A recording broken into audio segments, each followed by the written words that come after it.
The true hidden reason why black people are learning more black racially affirming facts from each other on social media outlets than we do so from within our schools is a hidden mental enslaving social science tactic that aids the white society in maintaining its social dominance over black people. Most black people cannot see our mental prisons because our minds are kept ignorant of its existence. The eyes are useless when the mind is kept ignorant.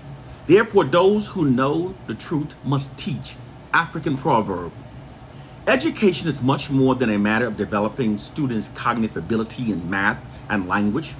It is a process of imparting information, knowledge, and values which best enables students to realize their highest potential. Studies show that how children behave is greatly influenced by what they're taught to believe about themselves. Therefore, it is extremely important that children be taught of the many contributions made by their particular group.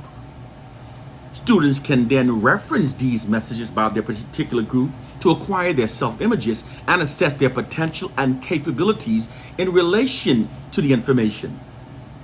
Therefore, an educational setting that properly nurtures the aspiration and potential of a child is one that includes the many contributions made by the child's particular group. This is a basic human need, and it is the basic that children uses as a point of reference for their potential.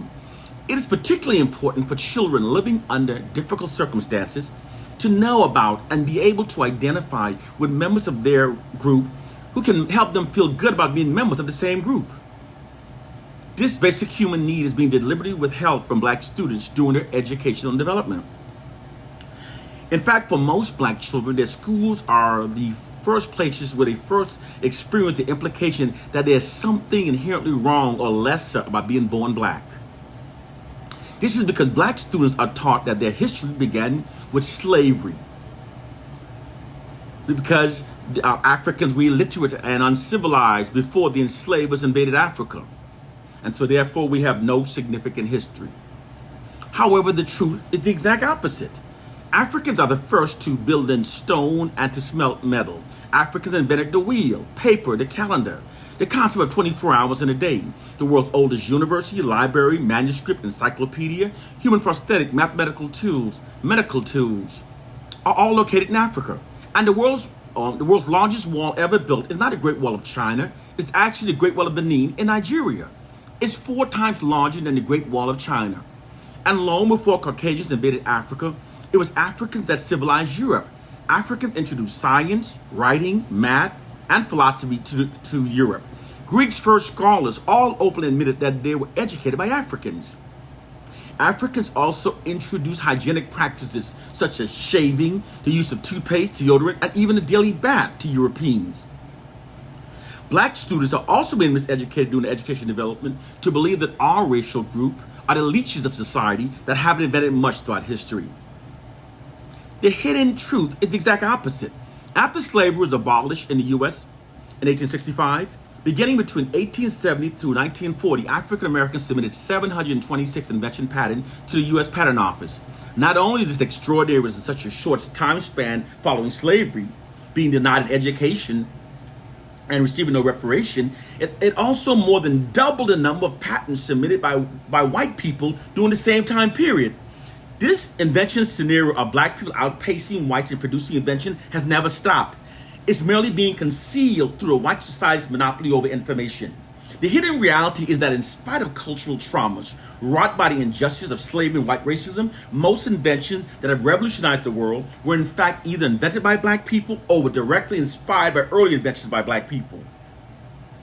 Without black people, there would exist no internet, no cell phones, no emails, no GPS, no motorized vehicles, no helicopters, no traffic light, no 3D movies, no working light bulbs, no elevators, therefore no skyscrapers, no home security surveillance system, no home game cartridge, no air conditioning, no central heating, no refrigerators, no refrigerated trucks, no washing machine, no dryers, no lawnmower, no blood banks. We wouldn't have the accurate weather forecasting system that we now have. There'd be no fiber optics, no digital technology, etc., etc.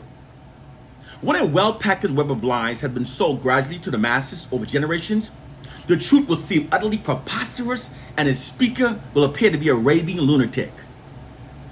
All of these noted black racially affirming facts are being deliberately withheld from black students throughout their entire educational development. The white educational system's failure to adequately provide black students with a racially affirming curriculum is actually being done for maintaining white dominance, because, according to white social scientists, in order for a ruling class to maintain its position of social dominance over its subordinate population, they must condition the subordinates from a very early age to accept their own subordinate status and to adhere to the authority of the dominant society. To do so, the education given to the subordinate population, from the time that their minds are young and most impressionable, must be the type that denies them of racially affirming information about themselves. When the oppressed population is denied of a racially affirming education, this conditions them to accept this subordinate status within the society dominated by their oppressors. When the oppressed are denied of a curriculum that makes them feel good about being a member of their racial group, even the brightest among them may have little of any hope of mentally extricating themselves from their assigned feelings of inferiority. This is what's being done to black students. White government schools do not provide a racially affirming curriculum to black students as it routinely does so for white students. They instead subject black students to a classroom setting wherein which from grade K through 12, the majority of the achievements and contributions made by black people throughout history are systematically withheld from their education and development. This black racially devaluing educational curriculum is being pumped into the impressionable young minds of generations of black students without being counterbalanced by an equal amount of positive black racially affirming information. Consequently, black students must constantly resist the negative perception of being black implicit in an educational curriculum almost exclusively dedicated to white ideology, white achievements, and white contribution in history. Furthermore, black students are subjected to this black racially demoralizing miseducation for 7 hours a day from the age of 5 to 18. Clearly, considerable damages can be done to the self-esteem of black students within such a large time frame. Schools are tools of the government designed to mold the student's character according to the government. Because keeping black people believing the fraudulent words about ourselves is how the white society maintains their dominance over black people.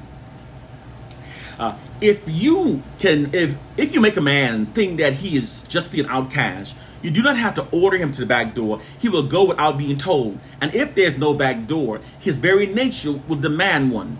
Dr. Carter G. Woodson said that in 1933 in The Miseducated Negro, almost 100 years ago now. And we have still not heard his message. Although white societies publicly profess equality for all, they are unrelentingly committed to the preservation of their nation's white dominance and control. Okay, they see that's why for so many years, even after slavery, they developed more subjugation tactics that are used against black people. Remember Jim Crow? They continue subjugating us. When the blatant segregation tactics used for maintaining their dominance over black people became no longer socially acceptable with the changing times, they didn't abandon it. They developed more covert methods that are not easily recognized by their black victims. The subjugation of black people is much more successful when black people no longer recognize it. The white society now subjugates black people through information warfare, through their control over information. A society functions based upon the narratives that are fed into our society. So that they feed narratives into our society that creates false assumptions that aids in maintaining white dominance. These narratives are fed into our educational system and it's fed into our media. They constantly feed us misinformation that exalt whites and marginalize blacks, exalt whites and marginalize black. And our society functions based upon those narratives. We have to recognize that the white society has created a prison for our minds through their monopoly over information that we receive. Regardless of how intelligent people are, if it's possible to control the information that they receive, it's entirely possible to control what people believe. The white society exploits the monopoly of information to manipulate our minds, to think in ways that serve the white society. This is why many black people are now self-loathing, perceive ourselves as our own worst enemies, and revere as Caucasians in spite of a brutal history to the contrary. To free our minds, we must elevate our minds. Elevate our minds above a fictional Bible. Elevate our minds above a fictional Willie Lynch, and learn that there are social sciences that are being deployed against us. Wake up! Wake up! Wake up. One love and peace.